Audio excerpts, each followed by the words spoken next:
दोस्तों, अभी तक आप नए साल का रेजोल्यूशन बनाते हो और फिर सब भूल जाते हो।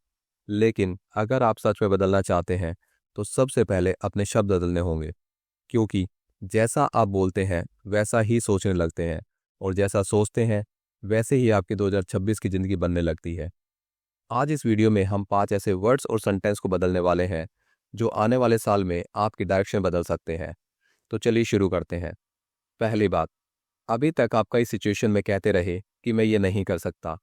कैमरे के सामने बोलना हो, इंग्लिश बोलनी हो, नई जॉब के लिए अप्लाई करना हो, तो ये आपकी एक डिफ़ॉल्ट लाइन बन चुकी है कि मैं नहीं कर सकता। अब 2026 के लिए इस लाइन को चेंज करते हैं। मैं नहीं कर सकता की जगह बोलना शुरू कीजिए कि हो सकता है शुरू में मैं कॉन्फिडेंट ना दिखूं, कई गलतियां हो सकती है, लेकिन मैं ट्राई ज़रूर करूंगा। जैसे ही आप ये वर्ड बदलते हैं तो आपका दिमाग बंद नहीं होता, बल्कि ऑप्शंस ढूंढना शुरू कर देता है। दूसरी बात, जब भी कोई टफ चीज़ दिखती है, coding, public speaking, business, content creation, हम क्या बोल देते हैं, ये मेरे बस की बात नहीं। ये सेंटेंस 2025 तक तो चलेगा, 2026 में नहीं। अब इस लाइन को बदलो कि ये मेरे बस की बात नहीं से बोलना है कि मुझे ये सीखना है। इमेजिन करो आप बोलते हो यूट्यूब मेरे बस की नहीं वर्सेस यूट्यूब से मुझे सीखना है। पहला वर्जन आपको वहीं रोक देता है और दूसरा वर्जन आपको पहला कदम उठाने पर मजबूर कर देता है।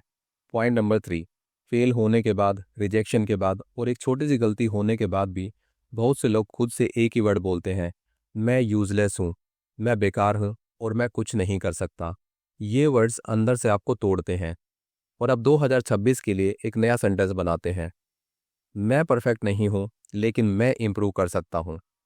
याद रखिए, फेल होना आपकी आइडेंटिटी नहीं है, बस एक इवेंट है, और इवेंट बदल सकता है और आप भी। बस शब्द बदलने की शुरुआत होती है। पॉइंट नंबर 4, जब भी लाइफ में कुछ गलत होता है, रिजेक्शन, लॉस या कोई प्लान फेल हो जाए, तो सबसे पहला सवाल आता है, क्यों मेरे साथ ही ऐसा होता है। ये सवाल आपको एक विक्टिम बना देता है। और अब 2026 के लिए एक नया सवाल रखिए, इससे मैं क्या सीख सकता हूँ। सिचुएशन सेम है, लेकिन नया सवाल आपके दिमाग को एक सॉल्यूशन मोड में डाल देता है। अब आप खुद को अनलकी नहीं, बल्कि एक लर्नर की तरह देखना शुरू करते हैं। पांचवी और सबसे इंपॉर्टेंट बात, ये लाइन तो ऑलमोस्ट हर किसी ने बोली होगी, 1 जनवरी से शुरू करूंगा, न्यू ईयर से जिम ज्वाइन करूंगा, न्यू ईयर से रीडिंग शुरू करूंगा, और फिर वही पुराना साल, वही पुरानी आदतें। अब इस सेंटेंस को यहीं से बदलना शुरू करते हैं, मैं न्यू ईयर से नहीं, आज से शुरू कर रहा हूँ। अगर आपको सच में बदलना हो तो कैलेंडर का इंतजार मत करो, आज एक्शन लो। न्यू ईयर स्पेशल तभी बनेगा जब आज के दिन के वर्ड्स और एक्शन बदलेंगे। दोस्तों, न्यू ईयर के लिए सबसे बड़ा रेजोल्यूशन यही हो सकता है कि पहले अपने वर्ड्स बदलो, फिर जिंदगी अपने आप बदलने लगेगी। अगर इस वीडियो ने आपके सोचने का तरीका थोड़ा सा भी बदला हो तो इसे अपने दोस्तों के साथ शेयर करें। हो सकता है उसकी नई जिंदगी सिर्फ कुछ ही नए शब्दों से दूरी पर हो। सो दोस्तों, नए शब्दों से नई जिंदगी शुरू कीजिए। धन्यवाद, मिलते हैं अगले वीडियो में। तब तक खुश रहिए और अपनी ज़िंदगी में ऐसे ही आगे बढ़ते रहिए।